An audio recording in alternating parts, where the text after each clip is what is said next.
자, 오늘 진행할 내용은요, 머신러닝과 통계학에 대한 이야기. 그래서 제목은 머신러닝과 통계학 그리고 소바와 냉면이라는 주제로 이야기를 하겠습니다.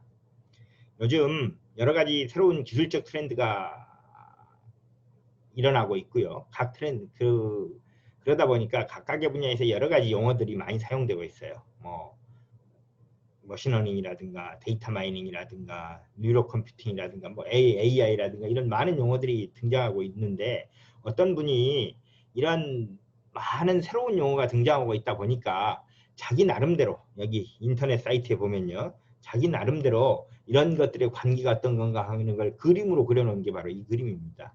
뭐 새로운 기술적 조류에 대한 나름대로 이미지를 표현한 거라고 하겠죠. 또요, 어떤 분은 이런 만화로 통계학, 머신러닝, AI가 어떤 관계인가에 대해서 나름대로 해석을 해서 그림으로 그려놓고 있죠. 내가 보는 관점은 이렇습니다. 자, 통계학과 머신러닝. 오늘 세미나의 주제인데요. 오늘 세미나의 주제인데 차이는 뭐냐? 통계학은 확률론적 사고에 기반해서 현실에서 관측된 데이터로서 관측된 현실을 해석하는 학문이죠. 말하자면 어떻게 현실을 인식하는가 하는 것에 대한 문제라고 하겠습니다. 그러면 머신러닝은 뭐냐? 그 해석의 해석 과정에서 가능한 인간의 개입을 배제시키고 컴퓨터가 그러한 역할을 할 수 있도록 하겠다를 목표로 하는 기술 분야, 학문 분야라고 할 수 있겠습니다. 자, 그러면 머신러닝과 통계학 어떤 차이가 있을까? 뭐 차이가 있다면 있고 없다면 없겠죠. 자, 그러면 어떤 특징들이 있는지를 살펴봅시다. 그것이 오늘 하고자 하는 이야기입니다. 이 세미나의 주 오디언스로 한정된 대상은요, 통계학을 상당히 잘 알고 어느 정도 공부한 분들을 대상으로 이야기를 하는 겁니다. 그래서 기본적으로 통계학과 기계학습의 차이는 뭐고, 새로운 트렌드로 받아들여지는 머신러닝, 기계학습을 어떻게 이해하고 받아들여야 할 것인가 라는 관점으로 이야기를 하게 될 겁니다. 자, 먼저 결론부터, 항상 모든 이야기는 결론부터 이야기를 하는 게 좋은데요. 결론은 이겁니다. 머신러닝과 통계학의 관계는 소바와 냉면의 관계다. 같다면 같고 다르다면 다른 거다. 뭐 그렇지만 본질적인 의미에서 큰 차이가 있다고 보이지 않는다 라는 것이 오늘 이야기하고자 하는 주제입니다. 오늘 이야기하는 내용 중에 가장 이 이야기 스트림을 이끌어가는 재료로서 사용하고자 하는 것이요, 이 세 편의 논문입니다. 이 세 편의 논문은 통계학과 관련된 매우 권위 있는 학술지 중에 하나가 The Annals of Statistics라는 학술지인데요. 이 학술지에 최근에 언젠가 어느 날 내가 가서 핸드폰으로 액세스를 했더니 가장 과거에 발표된 논문 중에서 가장 다운로드가 많이 된 논문으로 3편이 올라와 있었어요. 탑 랭크에. 그런데 그 탑 랭크에 올라와 있는 3편의 논문 1, 2, 3 논문 3편 1, 2, 3가 다 오늘 이야기하고자 하는 내용과 관련이 있다. 다시 말해서 머신러닝과 깊은 관련을 가지고 있는 내용들이었다라는 것이 되겠습니다. 자, 오늘 주제는요, 3가지 큰 토픽으로 이야기를 하겠습니다. 머신러닝의 terms들, 용어들, 그리고 머신러닝의 방법들, 그리고 뭐 가장 요즘 이슈가 되고 있는 딥 뉴럴넷, 화면을 이쪽으로 가져올까요? 딥 뉴럴넷의 이규젠플에 대해서 살펴보도록 하겠습니다. 이런 순서대로 진행될 텐데요. 먼저 머신러닝의 용어들에 대해서 살펴보도록 하겠습니다. 통계학을 공부하던 전통적인 그냥 통계학을 공부하는 분들 입장에서 보면 머신러닝에 대한 분야로 관심을 갖기 시작하면 새로운 용어들이 막 나오죠. 그 대표적인 용어들이 어떤 거냐면요, 요즘 뭐 많이 알려져 있는 딥 뉴럴넷, 한때 많은 분들이 관심을 가졌던 서포트 벡터 머신, 그리고 오랜 기간 동안 많은 사람들이 이야기해왔던 배깅, 부스팅, 이런 용어들이 등장하게 됩니다. 그런데 이런 용어들을 어떻게 이해해야 될까? 상당히 막막한 측면들이 있어요. 그리고 머신러닝 커뮤니티에 딱 들어가 보면 모든 자료가요. 이전에 어떤 통계학에서 보던 패션과는 다른 형태로 설명이 돼 있어요. 뭐 뉴런이 어떻고부터 시작해가지고 뉴런이 발화해가지고 뭐가 워킹한다. 뭐 이렇게 설명이 돼 있고요. 퍼셉트론 가지고 로젠블라스 퍼셉트론이 어떻게 해서 워킹해서 이런 역사가 벌어졌다. 이런 식으로 머신러닝의 역사를 설명을 합니다. 그런데 그것뿐만 아니에요. 심지어는 LSTM이라는 뭐 RNN 네트워크를 설명하면서도 그림을 그려서 설명을 해요. 전통적인 통계학 분야에서 어떤 메서돌로지를 설명하는 메서드를 설명하는 그런 방법과는 굉장히 거리가 있죠. 통계학에서의 방법론들에 대한 타당성은 다 수식에 의해서 설명하고 수학적 원리에 의해서 설명하는데 머신러닝 분야에 가면 전혀 다른 말하는 패턴이 설명하는 방식이 달라집니다. 그 말이 예를 들어서 뉴런이 발화해서 뭐가 된다 이런 설명들이 이해를 못하는 바는 아니나 과연 그렇게 해서 설명이 된다 학술적으로 의구심 없이 핵이 납득할 만한 확실한 답변이 된다라고 말하는 것 자체가 사실은 좀 받아들이기 어려운 점이 있는 그런 방식이죠. 물론 지향하는 바가 다르기 때문에 머신러닝에서 관심은 현실적 응용성에 주로 방점이 있기 때문에 주방점이 있기 때문에 아마 이런 식으로 처리하고 넘어갈 수 있을 겁니다. 그런데 자 기본적으로 따져보면요 이렇습니다. 만약 뉴런 또는 전기 회로의 작동 방식으로 모든 걸 설명한다고 하더라도 그러한 뉴런이나 회로의 작동 방식이 기본적으로 수학적 원리와 맞지 않는다면 어떻게 되겠어요? 더 나은 뉴런 조직을 가진 생명체가 나와야 하는 것이고 또 더 나은 효율성을 가진 회로를 만들 수 있다는 거예요. 결국 뭐예요? 머신러닝의 방법들도 실제로는 수학적 방법은 수학적 원리에 의해서 설명되지 않는다면 타당하지 않다. 조금 더 확대돼서 말하면 뭐예요? 확대해서 말하면 모든 머신러닝 방법들이 통계학적 방법들, 기존의 통계학 방법들과 어떤 일관성이 반드시 있어야만 한다는 거예요. 그죠? 자, 그런 관점에서 오늘 이야기를 진행해 보도록 하겠습니다. 자, 통계학과 머신러닝 그 가장 중요한 차이점에 대해서 먼저 이야기를 하고요. 기타 몇 가지 용어들을 설명하도록 하겠습니다. 자, 먼저 머신러닝 방법 중에서 많이 거론되는 게 소프트 벡터 머신, 딥 뉴럴 넷 이런 것들이 되겠는데요.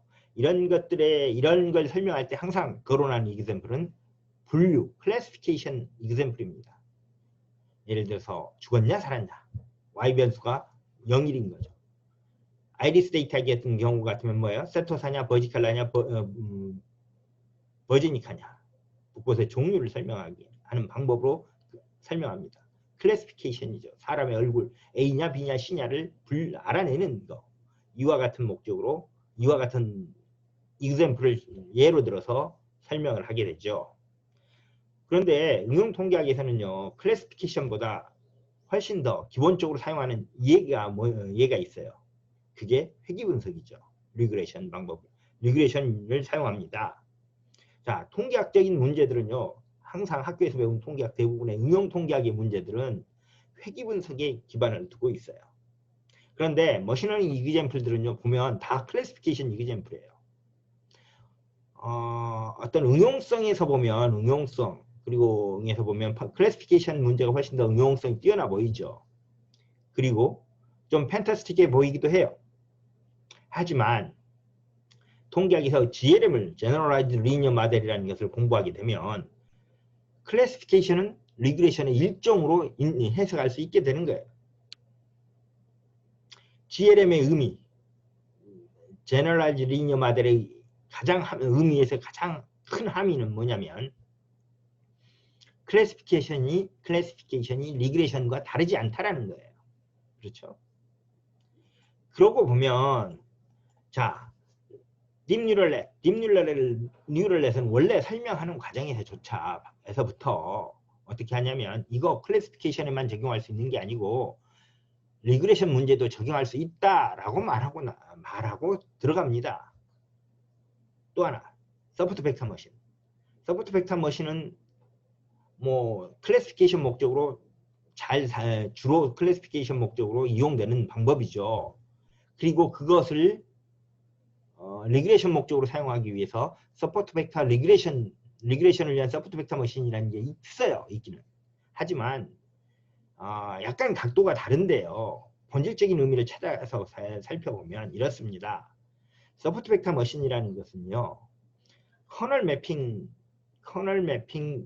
이론과 리그레션이 커널 매핑 이야기를 가져다가 리그레션에 응용한 거예요. 클래시피케이션에 응용한 겁니다. 그런데 커널 매핑 이야기를 가져다가 리그레션에다 응용하는 기본적인 통계적인 방법이 있어요. 우리는 그걸 thin plate spline 또는 크리깅 또는 패널라이즈 스무딩 스프라인 이렇게 부릅니다. 다시 말해서 우리 SVM이라는 것도 소프트 벡터 머신이라는 것도 따지고 보면 리그레션 버전이 있다는 거예요. 소프트 벡터 리그레션 말고요. 소프트 벡터 리그레션은 좀 다른 이야기고요. 원래 커널 매핑과 리그레션을 커널 매핑 이론과 리그레션을 결합시킨 통계적 방법이 이미 있다. 그렇게 본다면 자 통합적으로 볼 수 있는 거예요. 리그레션이든 클래시피케이션이든 상관없이 딥 뉴럴넷의 이야기를 가져다 쓸 수 있고 서포트 벡터 커널 매핑 이야기를 가져다 쓸 수 있다는 거예요. 그러면 모든 것을 우리는 자 나온 이야기들 클래시피케이션과 머신러닝에서 나오는 모든 이야기를 클래시피케이션으로만 설명할 수 있는 게 아니고 리그레션 관점에서도 바라보고 설명할 수 있어야 한다. 이런 이야기를 할 수 있겠죠. 자 그런 관점에서 그런 통합적인 관점에서 보면 먼저 머신러닝의 이야기를 리그레션으로 대입시켜 놓고 봤을 때 통계학과 머신러닝의 차이는 어디에 있느냐?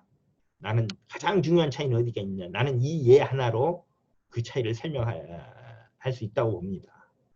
뭐냐면요. 회귀분석의 가장 중요한 이그젠플이 뭐냐? 가장 기본적인 이그젠플. 회귀분석 발전의 시초가 됐던 예이기도 합니다. 아버지의 키가 자식의 키에 어떤 영향을 미치느냐? 예라는 예죠. 여기서 X1 변수는요. 아버지의 키예요. Y는 자식의 키, 성인이 된 자식의 키. 어떤 그 사이에서의 유전적 관계를 이렇게 수식으로 설명하죠. 그리고 노이즈가 들어가 있어서 자식의 키가 결정된다. 선천적 요인, 후천적 요인 이렇게 말합니다. 이게 가장 전형적인 회귀분석의 이해입니다. 그런데 이 이해를 확장하기 위해서 아버지의 키 말고요. 어머니의 키도 영향을 미칠 거예요. 그래서 어머니의 키를 넣으려고 했어요. 여기다 아버지의 키, 어머니의 키 X2를 넣으려고 했는데 막상 데이터를 넣을 때요. 아버지 키를 또 넣어버린 거예요. 실수로. 자, 어떤 문제가 일어나요? 이러면 어떻게 되겠어요? 이러면 어떻게 되죠? 자, 이렇게 되면 여러 가지 문제가 일어난다고 말을 하죠. 가장 중요한 게 뭐예요? 감마1과 감마2를 에스티메이션이 불가능해요. 만약 예를 들어서 아버지의 키를 그대로 넣은 게 아니고 약간 아버지의 키와 많이 비슷하긴 하지만 거의 아버지의 키와 비슷한 다른 아버지와 키가 약간의 차이가 있는 사실상의 아버지의 키와 같은 변수를 집어넣게 되면 어떤 문제가 생겨나요? 베리에이션 VIF 뭐죠? 베리언스 인플레이션 문제가 일어나죠. 결국 뭐예요? 그건 어차피 똑같이 회귀개수 추정이 제대로 되지 않는다 라는 이야기죠. 그런데요. 여기서 생각해 볼 문제가 있어요. 만약 어찌되었던 간에 내가 여기 회귀개수가요. 베타1을 제대로 데이터를 넣어서 추정했더니 20이었다고 합시다. 베타1이 20이었다. 그러면 이런 모형에서 감마1이 20이고 감마2가 0 이라고 해봅시다. 그렇게 어떻게든 추정을 했다고 해봐요. 추정은 잘 안 되겠지만 우연이든 어쨌든 추정을 했던 결과가 감마1이 20, 감마2가 0 그러면 Y에 대한 예측치를 찾는 데 있어서는 별 문제가 없어요. 어차피 똑같은 결과가 나타날 겁니다. 그렇겠죠.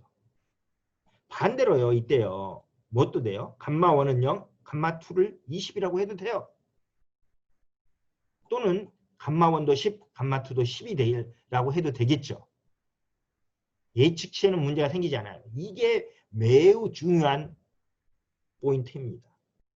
즉, 자, 통계학에서 이게 전형적인 중요기 분석, 통계학의 회귀 모형이죠. 일반적인 회귀 분석 모형을 이렇게 표현합니다. 매트릭스 폼으로. 이때 회귀 개수 베타를 추정하기 위해서는요. 베타를 추정하기 위해서는 이러한 매트릭스의 역행렬을 구할 수 있어야 되죠. 역행렬.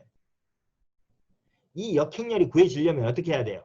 X의 각 칼럼들이 서로 수학적인 독립성을 유지해야만 합니다. 그래야 베타 구해지는 거죠. 어머니 키를 넣는다라고 하면서 아버지 키를 또 넣어버리면 어떤 문제가 생기나요?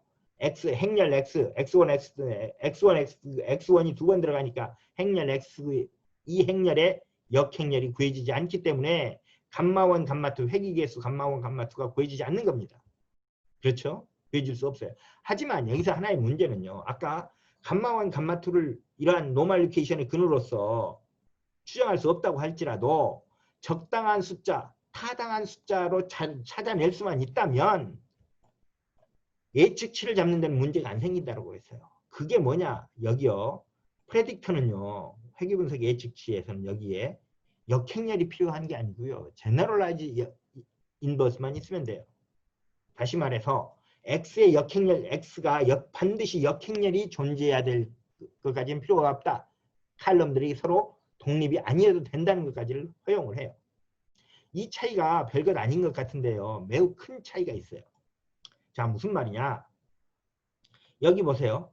내가 베타잇을 구하는 데 관심이 있다면 반드시 X의 컬럼들은 독립이어야 해요. 하지만 나의 주 관심이, 내가 알고자 하는 주 관심이 베타잇이야. 회귀개수가 아니라 Y 해시 주요한 관심 사항이라면 X들이 각각 독립일 필요가 있다 없다? 없어도 되는 거예요.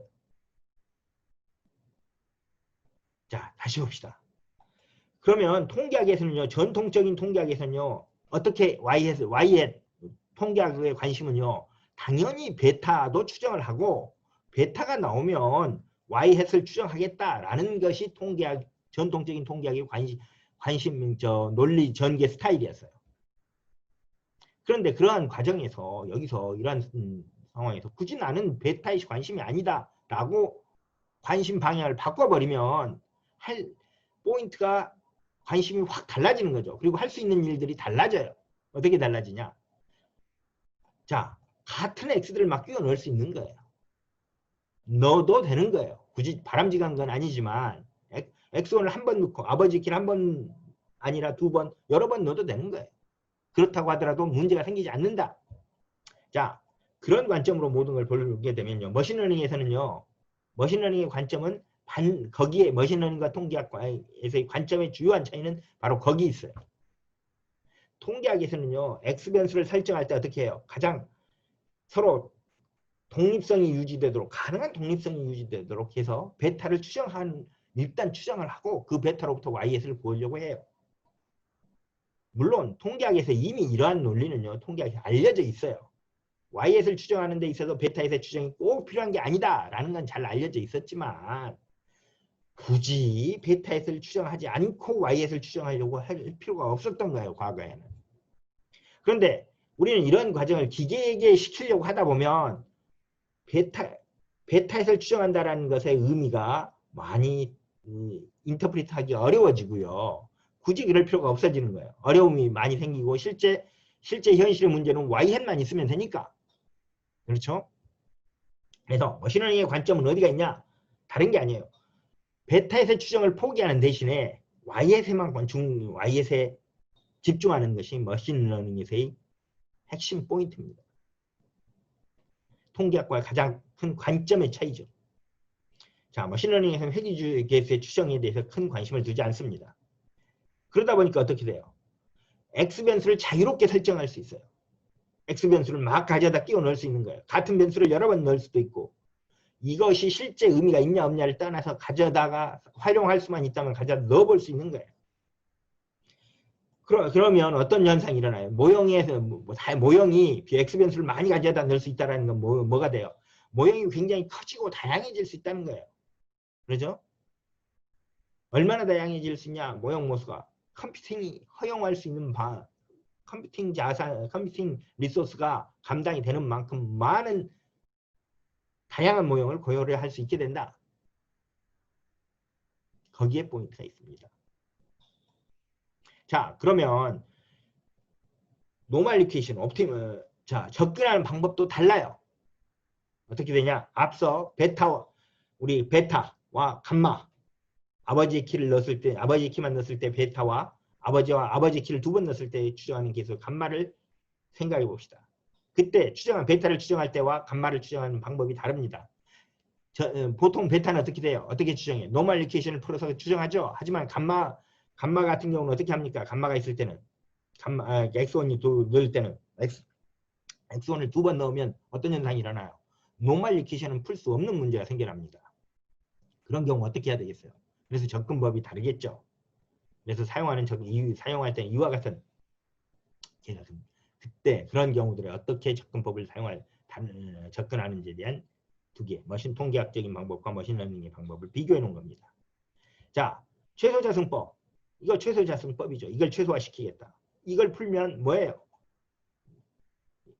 풀기 위해서는 노멀 리퀴에이션을 풀어서 솔루션 2와 같은 추정치를 구해지죠. 그렇죠? 그런데 이걸요. 뉴턴-랩슨 방식으로 이해를 하기 시작하면 이런 거예요. 이걸 최적 함수의 그레디언트를 구하고 그레디언트 함수를 구하고 그레디언트를 0으로 놓는 솔루션 베타에서 찾는 방법. 뉴턴-랩슨 방법으로 찾으면 이렇게 되겠죠. 이렇게 가고 해서 베타에서 초기값을 잡고 이와 같은 방식으로 개선시켜가면 솔루션에 종합적으로 이룰 수 있다라는 거예요. 그런데 여기서 노멀 리퀴에이션은 뭐냐면 초기값을 0벡터로 넣어봅시다. 초기값을 0벡터로 놓고 초기값을 0벡터로 놓고 바로 나오면 그 다음 솔루션이 바로 노멀 리퀴에이션이에요. 노멀 리퀴에이션의 솔루션이에요. 다시 말해서 노멀 리퀴에이션이란 뉴턴-랩슨 방법을 쓰면 바로 나오는 값이다. 정규 분포에서. 물론 정규 분포가 아닌 경우로 확장하면 조금 더 아이터레이션을 해야겠죠. 하지만 기존의 통계학적 방법은 수치적으로 뉴턴-랩슨 메서드를 쓰면 해결되는 방법이었다는 거예요. 자, 그에 비례해서 머신러닝 문제를 생각해 봅시다. 머신러닝은요, 어차피 노멀 리퀴에이션 못 풀어요. 왜? 이 x-x 행렬에 역행렬이 없으니까. 어쨌든 목적은 이거죠. 목적함수, 이와 같은 목적함수, 최소자승 함수를 최소화시키겠다. 그럼 뭐예요? 그레디언트 함수를 0으로 만들면 돼요. 이거 어떻게 합니까? 뉴턴-랩슨을 쓰면 빨리 접근시키고 효율적으로 할 수 있지만 여기서 문제가 되는 게, 자, 뉴턴-랩슨을 쓸 때 다시 봅시다. 여기 보면요. 그레디언트는요. 베타의 디멘전을 생각해봐요. 베타의 디멘전. 베타의 디멘전이 아주 크다고 봅시다. 베타가 차원이 커요. 그럼 이거 베타의 차원 예를 들어서 100차원이라고 해봅시다. 100차원. 그럼 그레디언트는 100차원, 그레디언트 함수는 100차원 벡터죠. 벡터 함수예요. 100차원짜리. 그런데 여기 보면요. 뉴턴-랩슨을 쓰려면 뭐가 돼요? 이거 해시안이죠. 2번 미분해야 돼요. 점을 찍은 게 미분기호인데 2번 미분한다는 뜻이에요. 100차원 벡터로 2번 미분하면 뭐예요? 100×100 행렬이 되죠. 100×100 행렬이 필요한 거예요. 그죠? 자, 그런데 말이에요. 우리가 베타의 차원이 100×100 차원이기만 하면 문제를 해결하는 건 그다지 어렵지 않아요. 그런데 머신러닝에서 나타나는 문제는요. 아까 이야기했지만 X의 설명 변수로 사용할 수 있는 변수의 수가 거의 엄청나게 늘어나요. 모형이 복잡해지면 질수록. 단지 100이 아니고 예를 들어서 10,000개, 10만 개가 될 수 있어요.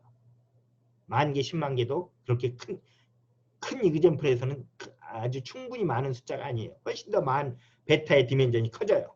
예를 들어서 10만 개라고 봅시다. 그럼 그레디언트로 구하면 이게 10만 차원 벡터인 거예요. 10만 차원 벡터를 0으로 만드는 0벡터로 만드는 베타에서를 구하라는 거예요. 그럼 뉴턴-랩슨을 쓰려면 뭐예요? 뉴턴-랩슨을 쓰려면 해시안 매트릭스를 구해야 되죠. 10만 바이 10만 행렬을 처리해야 되는 거예요. 이건 방법이 아니죠. 이건 10만 바이 10만 행렬을 다룬다. 이건 얼른 봐도 문제가 아니에요. 심지어는 10만으로 충분하지 않으니까 100만 바이 100만 행렬을 핸들해야 된다는 거예요. 한 번에 아이터레이션을 하기 위해서. 얼른 그런 방법은 비효율적인 방법, 적용 불가능한 방법이겠죠. 그러면 어떻게 해요? 해시한 방법을 쓰는 대신에 여기 어떻게 한 거예요? 어떤 해시한 행렬의 역행렬을 대신에 상수로 대체를 해요. 여기서 보면 이걸 해시한 행렬의 역행렬을 단지 상수로 대체하고 나면 우리는 이것을 뭐라고 불러요? 그레디언트 디센트 메서드라고 불러요. 그러죠? 자, 이러한 방법으로 이러한 목적 함수를 최적화시킬 수 있어요. x-x 행렬이 없더라도. 그러죠? 초기값은 어떻게 잡아요? 난수를 발생시켜서 잡아요. 그리고 이와 같이 계속 업데이트 시켜가면 이 목적 함수를 어떻게 한다? 최소화 시켜갈 수 있다. 그러면 어쨌든 감마1, 감마2 앞서 말한 감마1, 감마2 중에 하나 감마1, 감마2가 유니크한 솔루션은 아닐 거예요. 유니크한 솔루션은 찾을 수 없을 거예요. 원래 없어요. 그걸 염두에 두진 않지만 그 솔루션 중에 하나를 찾아낼 수 있을 겁니다. 어쨌든 그렇다고 하면 그 솔루션에서 이 해당이 이 목적 함수가 최소화가 된다라는 거죠. 그게 바로 머신러닝에서 추정하는 머신러닝에 사용하는 어프로치예요. 자, 데이터셋이 있어요. X 값들과 Y 값들이 있어요. 그때 이와 뉴턴 그레디언트 디센트 메서드 방법으로 이렇게 솔루션을 업데이트 시켜갑니다. 그때 이걸 뭐냐, 이 람다를 뭐라고 부르냐? 해시한 매트릭스의 역행렬 대용으로 사용하는 숫자 람다를 우리는 러닝 레이트라고 말해요. 러닝 레이트. 자, 학습률 뭐 이렇게 말하죠. 그러면 여기서 학습률이라고 하는데 학습이란 뭐겠어요? 사실 머신러닝에서 학습이라는 이야기가 뭐죠? 목적 함수를 최적화시켜가는 과정을 학습이라고 하는 거예요. 그렇겠죠? 자, 그런데 여기서 봅시다. 전체 데이터셋이 있어요. 이렇게 전체 데이터셋이 있는데 이 데이터셋을요, 뉴턴 랩슨에서는요, 수치적인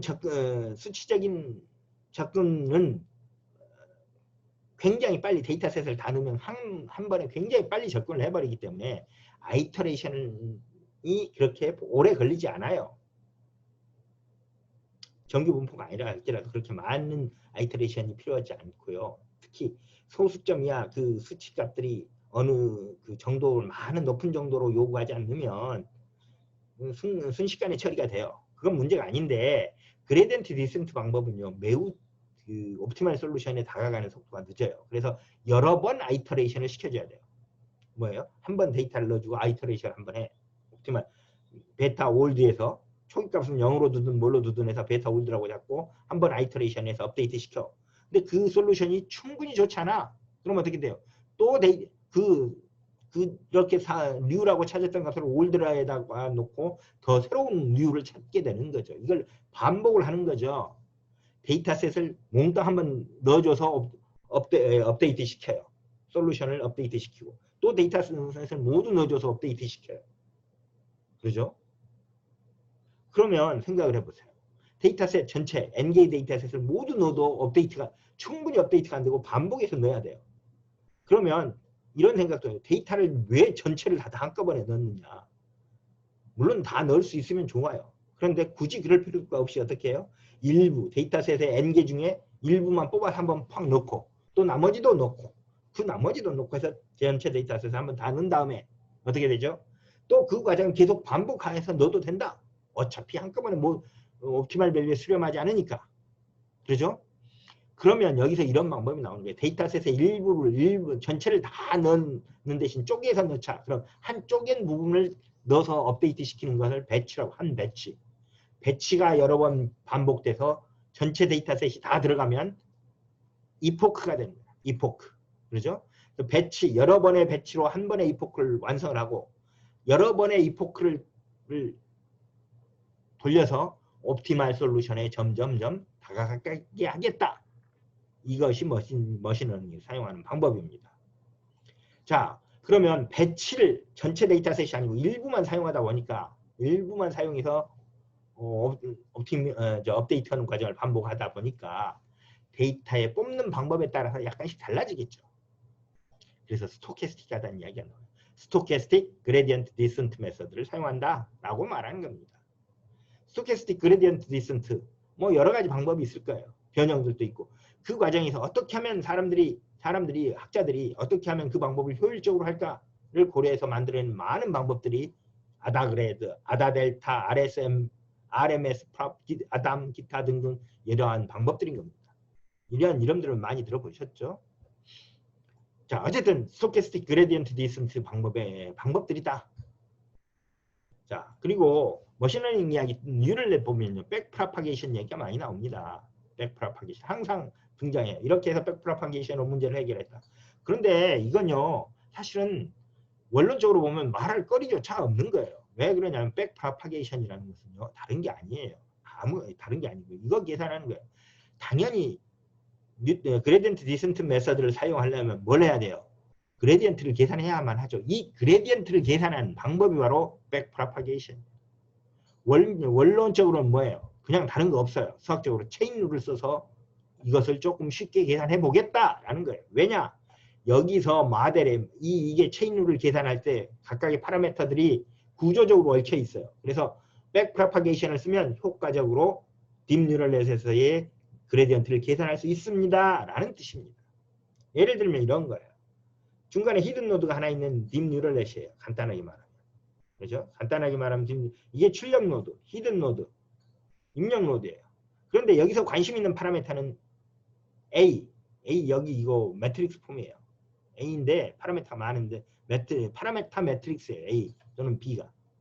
그럼 A, B를 어떻게 설정하느냐가 핵심이죠. 업데이트 시켜가냐. 아까 앞선 베타라고 썼던 게 파라미터죠. 리그레이션 문제에서 베타가 파라미터인데 여기서는 그 파라미터가 너무 많아서 행렬 A, B 형태로 표현됐는데요. 그 행렬 A와 B를 어떻게 업데이트 시켜가느냐 이 문제예요.